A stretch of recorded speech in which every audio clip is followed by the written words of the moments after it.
Recibimos y le damos la bienvenida, como cada jueves, a nuestro querido reverendo Padre Ángel Díaz en el segmento Desde la Fe. Saludos, Padre. Saludos, Víctor, saludos a todos los televidentes y youtuberos que siguen cada día el programa. Y que Antigua deja caliente, ¿verdad, Padre? Sí, Lo deja encendido. Lo dejó ahí encendido como cada jueves. Así es. Padre, hoy con un tema, bueno, como cada jueves, sumamente interesante, y es María, Madre del Pueblo Fiel, un faro de amor que nos conduce a Cristo. Un tema que no solamente importante por el contenido que pueda compartir con nosotros, además también es como acorde con este mes de noviembre, donde celebramos también el mes de la familia. Bien, he querido tratar este tema porque es un documento que acaba de publicar la Antigua Congregación para la Doctrina de la Fe, que hoy es el Dicasterio para la Doctrina de la Fe, es lo mismo, simplemente se cambió un poquito el nombre. Entonces, el documento se llama Mater Populi Fidelis, San María, Madre del Pueblo de Dios, y ha traído cierto revuelo porque hay gente que está confundida y gente que está diciendo lo que no dice el documento, precisamente porque no lo han leído. Ayer, y cuando yo venía de Santo Domingo, como cada miércoles voy a clase al seminario, venía escuchando un programa y estaba leyendo una noticia, dice, ahí está el documento, ese es el documento. Y yo, hermano, usted está leyendo una noticia, no está leyendo el documento. Y claro, cuando tú, primero, quien está leyendo no sabe de qué está hablando, porque ni es católico, ni se dice ser no creyente, pero son de la gente que opinan de todo. Entonces está leyendo una noticia de un periódico, que de hecho ya yo lo había leído, y eso. Pero yo me tomé el tiempo también de leer el documento. Es un documento de, si le quitamos las notas a pie de página, que son muchas, son casi 100 notas al pie de páginas que tiene el documento, y si le quitamos esas notas, son más o menos unas 37, 38 páginas. Y claro, hay gente que no lo ha leído y está opinando de qué trata el documento. Bueno, el documento lo que trata es de aclarar el tema de la devoción a la Virgen María.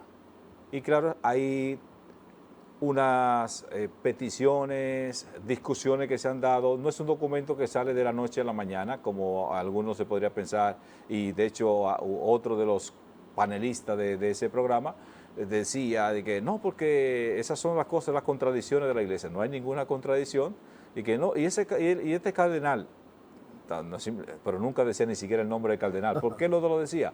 Porque no ha leído el documento. Y como el periódico no mencionaba el nombre del cardenal, en la noticia donde él estaba leyendo, no mencionaba el nombre del prefecto del dicasterio de la fe, de la doctrina de la fe, que es el cardenal Víctor Fernández, y que como no lo mencionaba, él no sabía quién era porque no ha leído el documento ni sabe de qué está hablando. Entonces, y así hay mucha gente que ahora está diciendo como que si nos estamos retratando, como si estamos volviendo, diciendo lo contrario a lo que se había dicho antes. Pues no.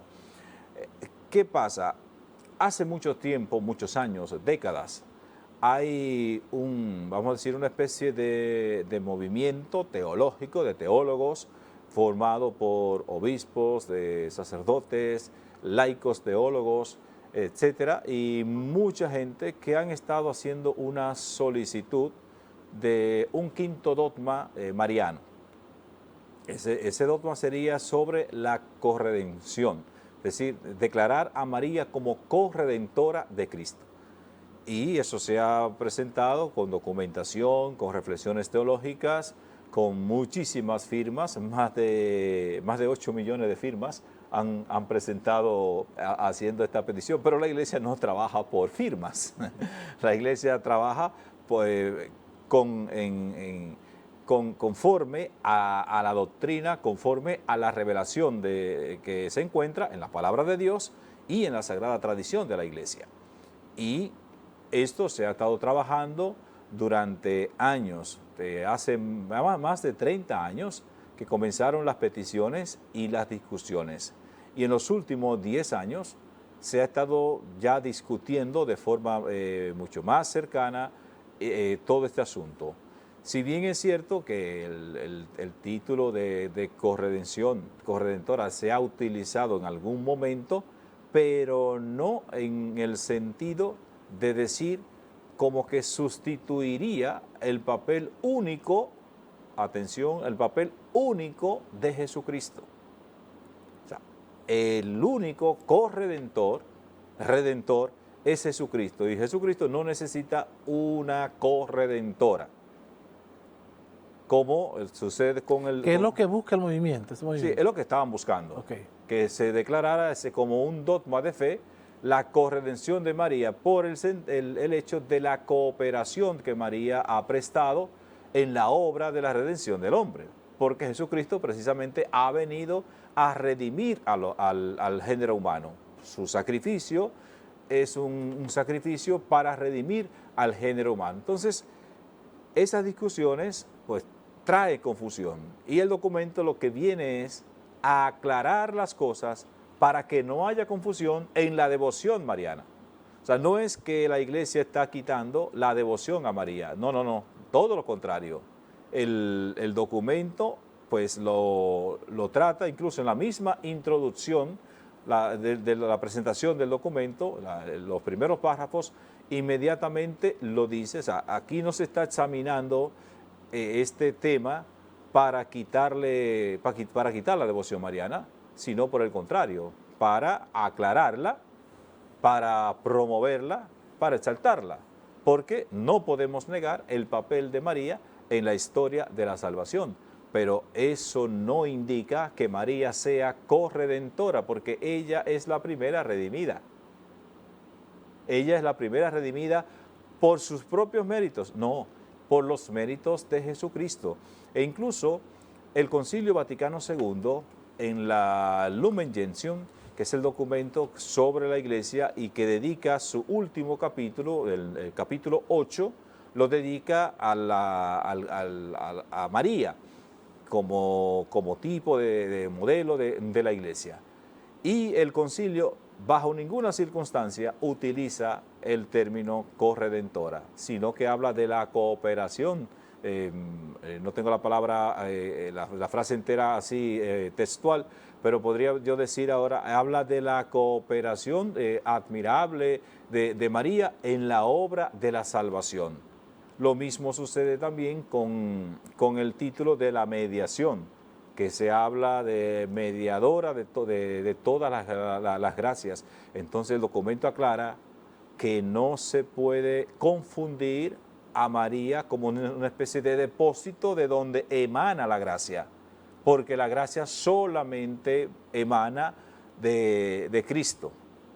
María no es un depósito de la gracia, ella sí es llena de gracia, pero ella está llena de la gracia de Cristo, y esa es la gracia que por singular acción de designio de Dios le da a María, que de hecho es el saludo del ángel y el que nosotros hacemos cuando rezamos el Ave María, que decimos Dios te salve María, y este salve no se refiere a la salvación sino al saludo, porque es en latín. Salve en latín, en italiano, significa es un saludo, no se refiere a la salvación.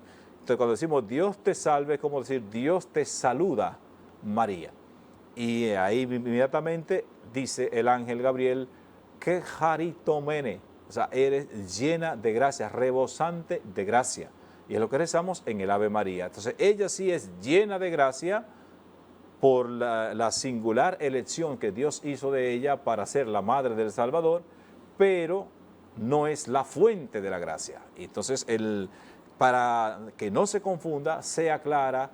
Y estos son como los dos elementos que más han llamado la atención, pero hay otros títulos más que se acogen, y no es que en el caso de corredentora, eso totalmente está fuera de discusión. No se puede hablar de María como corredentora, ni de ningún otro santo como corredentor.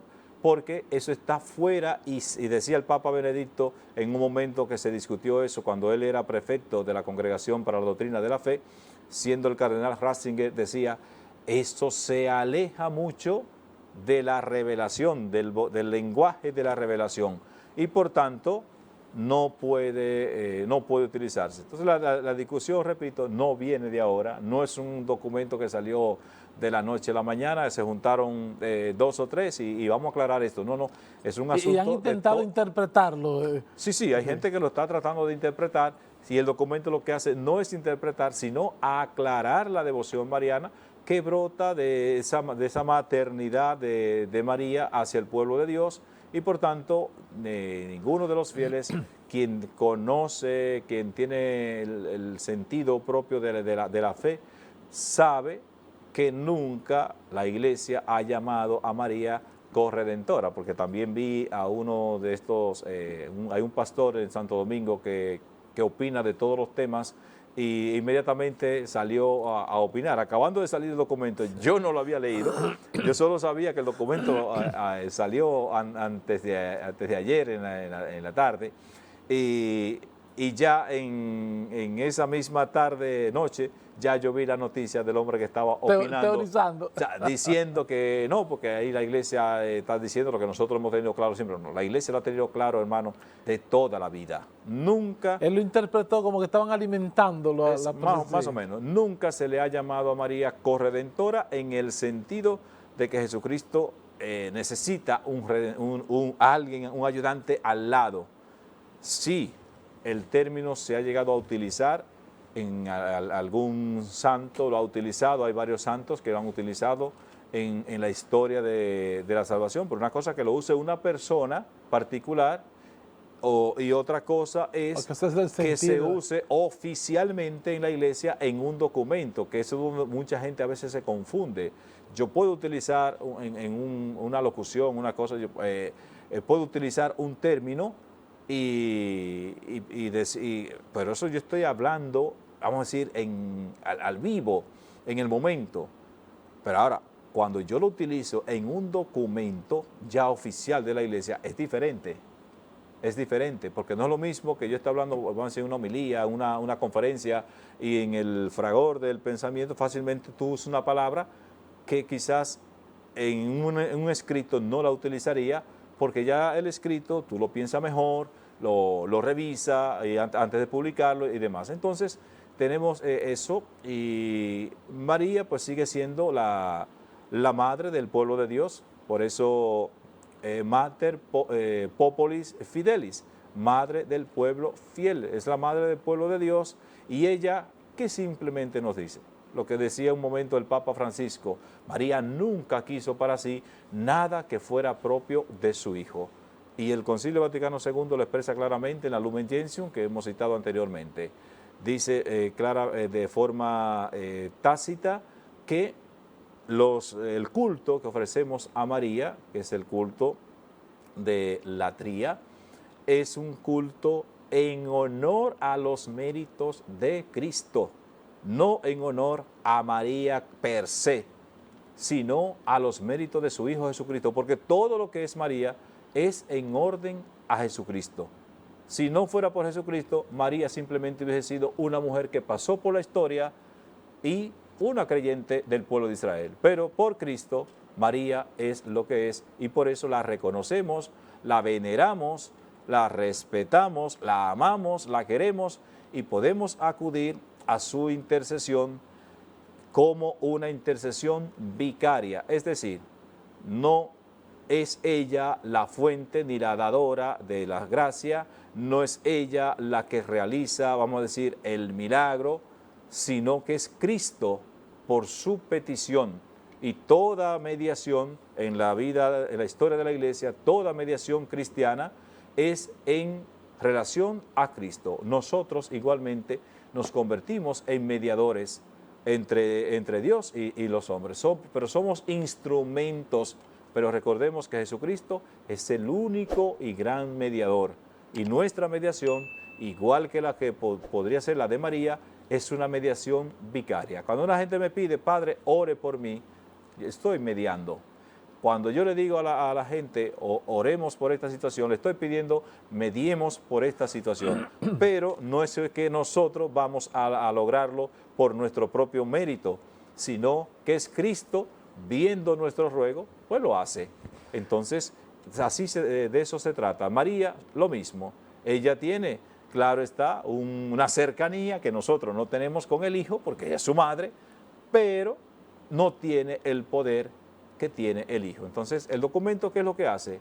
Aclara ese asunto para que no se confunda una cosa con la otra, pero bajo ninguna circunstancia está diciendo no debemos tener la devoción a María, sino todo lo contrario. La exalta, la reconoce y la promueve. Por tanto, María seguirá siendo nuestra madre y ese faro de luz que nos lleva a Jesucristo. Como dice un cenáculo por ahí que yo conozco, a Jesús por María. Y ella nos dice, hagan lo que Él les diga. Y nada ahí más. está la aclaración. Padre, gracias, de verdad, gracias una vez más por compartir con nosotros este importantísimo segmento desde la fe aquí en Contacto Diario. Víctor Puntiel, junto a un equipo de experimentados profesionales, hacen de Contacto Diario la revista matinal más completa de la televisión regional. Entrevistas, análisis, comentarios, reportajes, deportes, farándula y todo el acontecer nacional e internacional. Estás en Contacto Diario de lunes a viernes de 8 a 9:30 de la mañana por el canal 8 de Telenor.